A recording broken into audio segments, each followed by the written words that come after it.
Talking is what I do for a living, and most of the time I get it right.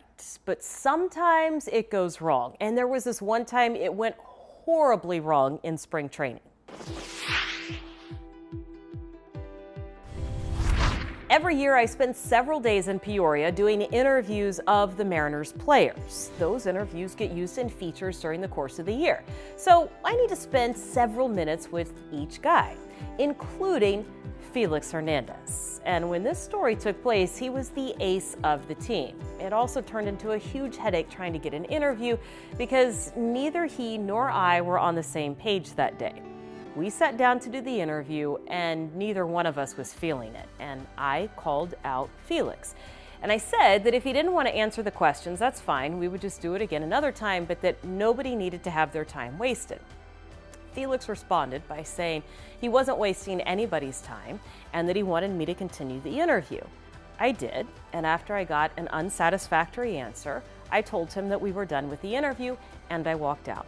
It is the only time I have ever walked out on any interview or any player. And after I took about 5 steps out of the door, I started to panic.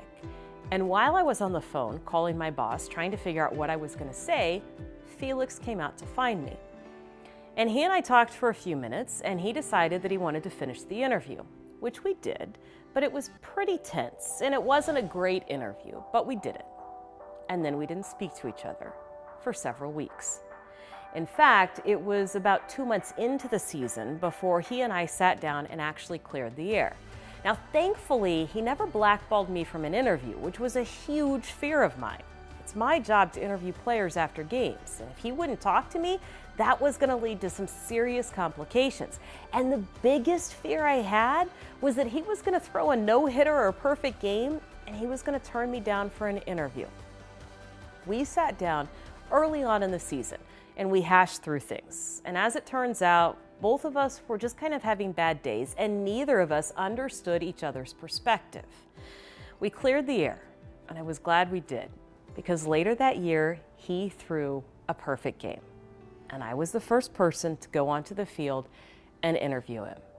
And that interview is the most special interview I have ever done in my entire career because of what we had to overcome in spring training. Now, here's what this means for you. You're not always going to get conversations right, and that's okay. But it's not okay to pretend like you didn't do anything wrong, and it's not okay to not try to see the other person's point of view. You need to admit when you're wrong, and you need to try to see things and understand what the other person is going through in the moment. It might not make you happy, but that's what good communicators do.